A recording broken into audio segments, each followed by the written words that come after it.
अस्सलामुअलैकुम, I am registered dietitian Ayesha Nasir, currently working with Rainbow Obesity Centre. आज का हमारा टॉपिक होगा एप्पल साइडर विनेगर के हवाले से वेट लॉस में इसका रोल क्या है, इसके फ़ायदे क्या हैं और इसके नुकसानात क्या हैं। Apple cider vinegar basically apples की फर्मेंटेशन से बनता है।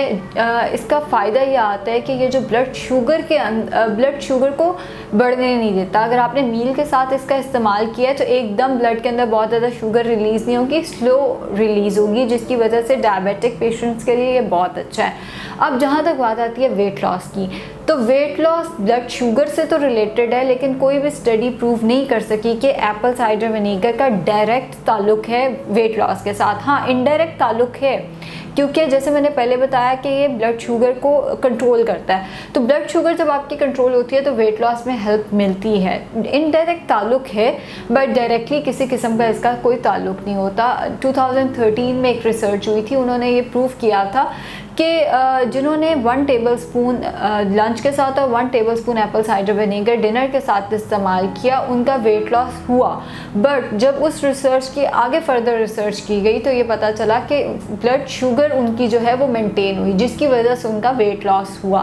क्योंकि जब आपके अंदर कोई अंडरलाइंग इशू है तो वेट लॉस रुक जाता होता है। कॉन्स्टिपेशन है या शुगर का मसला है तो आपने देखा होगा ऐसे लोगों का वेट लॉस जो है वो थोड़ा मुश्किल से हो रहा होता है, क्योंकि अंडरलाइंग इशूज़ इतने ज़्यादा होते हैं, वो इंटरफेयर कर रहे होते हैं वेट लॉस के साथ। जब अंडरलाइंग इशू शुगर का ठीक हो गया तो जाहिर है वेट लॉस में मदद मिलेगी इससे। एक और चीज़ जो मैंने नोट किया वो ये है कि अगर एक टोटका हमने सोशल मीडिया पे देखा है या कहीं पे भी देखा है, किसी एक ने वो टोटका कर लिया है, किसी रिलेटिव ने कर लिया और उसको उसके रिजल्ट्स भी मिल गए, तो हम वो टोटका सब करना शुरू कर देते हैं। हरगिज़ ऐसा नहीं करना, क्योंकि हर एक की मेडिकल हिस्ट्री डिफरेंट होती है। हर चाबी हर ताले के लिए नहीं होती। एक जो चीज़ है वो हर एक के लिए इफ़ेक्टिव नहीं हो सकती। हो सकता है मुझे किसी चीज़ का फ़ायदा हो, आपको उसका साइड इफ़ेक्ट्स हो रहे हो, तो कोशिश ये करें कि न्यूट्रास्यूटिकल के मामले में किसी किस्म का कोई कॉम्प्रोमाइज़ ना करें, अपनी मेडिकल हिस्ट्री देख लें। जैसे मैंने बताया कि ये ब्लड शुगर के साथ इसका डायरेक्ट ताल्लुक है।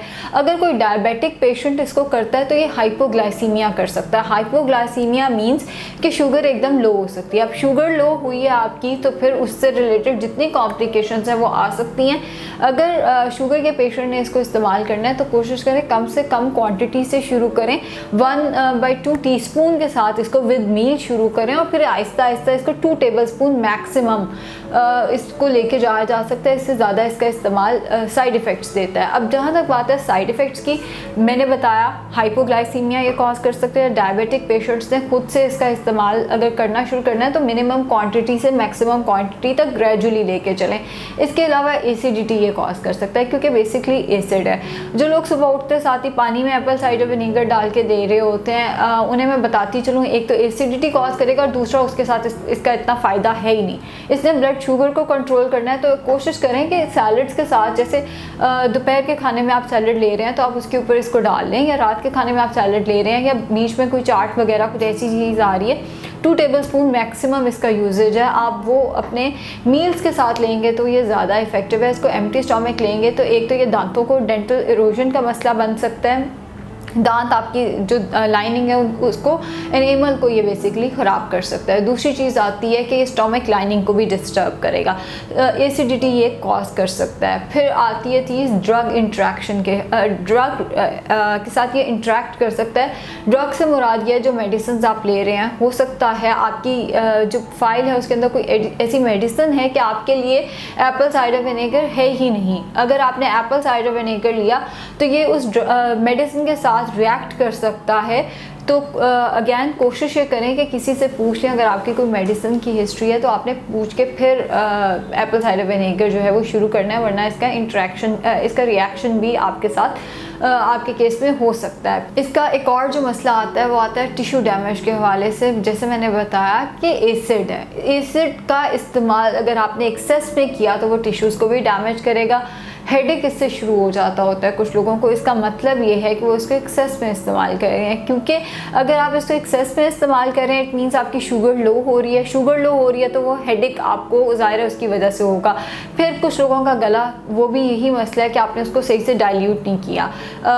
अगर आपने सैलड पे डाला है तो आपने थोड़े से सैलड पे ज़्यादा सारा एसिड डाल दिया, वो खाते साथ ही सैलड आपका गला ख़राब हो गया। तो इन छोटी छोटी चीज़ों को आपने साथ कंसिडर करना है।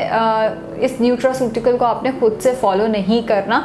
बेहतर ये होगा कि आप किसी से कंसल्ट कर लें, लेकिन अगर आपने घर में भी शुरू करना है तो मिनिमम क्वांटिटी से इसको शुरू करें। और जो मैंने साइड इफ़ेक्ट्स बताए अगर वो अपीयर नहीं होते तो आप राउंड द डे इसको इस्तेमाल कर सकते हैं। Minimum quantity is 1/4 teaspoon and maximum quantity is 2 tablespoon. इसको 2 टेबलस्पून से ज़्यादा इस्तेमाल नहीं करना। जिन लोगों को पहले से एसिडिटी का या स्टोमिक का किसी किस्म का कोई इशू है, कोई अल्सर है या कोई इस किस्म का मसला है, तो वो कोशिश करें वो इसको हरगिज़ इस्तेमाल ना करें, क्योंकि देखिए आपके अंदर पहले ही एक इशू चल रहा है, उसके ऊपर आप एसिड डाल रहे हैं तो वो सही नहीं है। थोड़ा वेट कर लें, आपकी अंडरलाइंग इशू ठीक हो जाए, आपका अंडरलाइंग प्रॉब्लम ठीक हो जाए, डिजीज़ ठीक हो जाए, तो फिर आप इसको इस्तेमाल कर सकते हैं। शुगर के पेशेंट्स ने अगर इसको इस्तेमाल करना है तो बहुत एहतियात के साथ इस्तेमाल करना है। ओवरऑल वेट लॉस में ये इफेक्टिव है। इनडायरेक्टली वेट लॉस जो करना चाह रहा है वो कोशिश ये करे कि इसको सैलेड पे इसको छिड़क के ले, रादर देन इसको एम्प्टी स्टोमक ले या बॉटल में डाल के पूरा दिन रख लिया और राउंड द डे पीते रहे। ये उसके लिए नहीं है। Thank you.